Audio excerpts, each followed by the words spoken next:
Assalamualaikum warahmatullahi wabarakatuh. Sampurasun Baraya Handayani. Bagaimana kabarnya pada hari ini? Semoga kita semua ada dalam keadaan yang sehat walafiat ya. Amin. Pada video pembelajaran hari ini, kita masuk ke bab baru yaitu bab 2, Kehidupan Politik dan Ekonomi Indonesia pada awal kemerdekaan, masa demokrasi liberal dan masa demokrasi terpimpin. Kita masuk ke subbab 1 atau subbab A, Sejarah Praktik Berdemokrasi di Indonesia.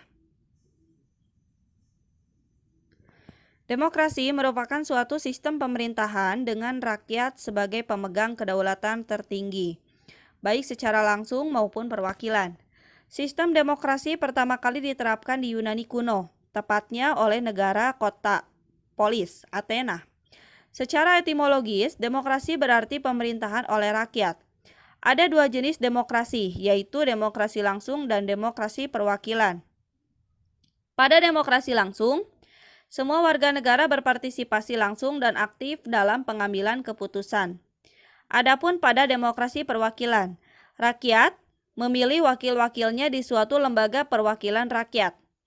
Sistem demokrasi banyak dianut oleh negara dengan bentuk pemerintahan republik, baik berupa pemerintahan presidensial maupun parlementer. Salah satu pilar demokrasi adalah adanya prinsip trias politika, yang membagi kekuasaan menjadi 3, yakni eksekutif, legislatif, dan yudikatif. Kesejajaran dan independensi di antara tiganya bersifat saling mengontrol, check and balance. Indonesia merupakan salah satu negara yang menjunjung tinggi demokrasi. Saat ini Indonesia dianggap sebagai negara yang terbaik dalam melaksanakan demokrasi. Sebagaimana telah kita pahami, terdapat dua macam bentuk demokrasi, yaitu demokrasi langsung dan demokrasi tidak langsung, atau demokrasi perwakilan.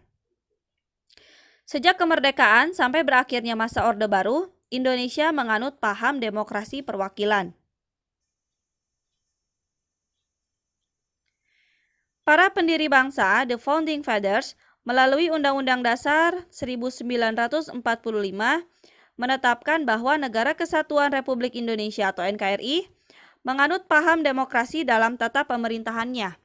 Dalam pemerintahan demokrasi, kekuasaan tertinggi berada di tangan rakyat yang kemudian diserahkan melalui para perwakilannya di Majelis Permusyawaratan Rakyat atau MPR. Hal inilah yang kemudian disebut dengan demokrasi perwakilan atau demokrasi tidak langsung, representatif demokrasi.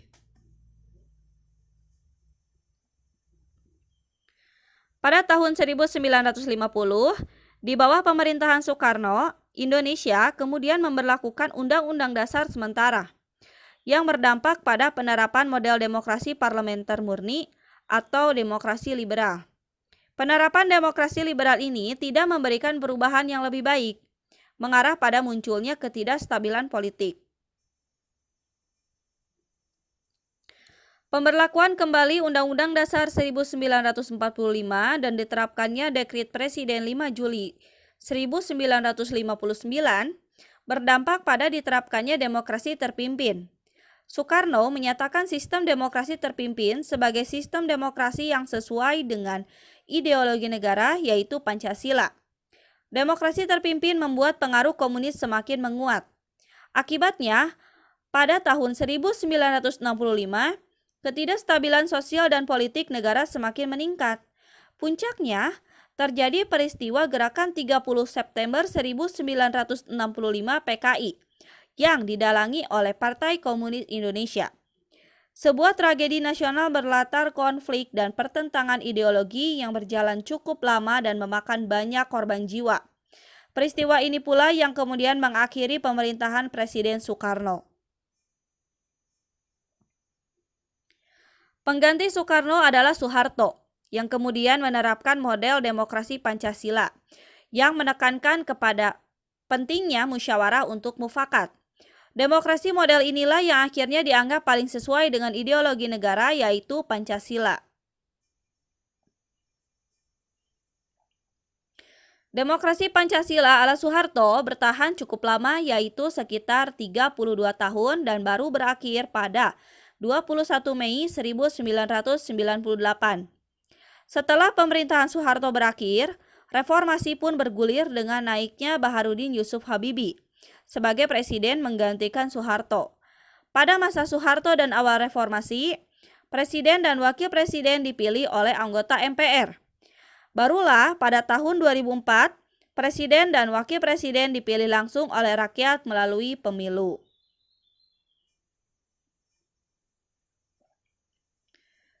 Terima kasih telah menyaksikan video pembelajaran pada hari ini. Wabillahi taufiq wal hidayah. Wassalamualaikum warahmatullahi wabarakatuh.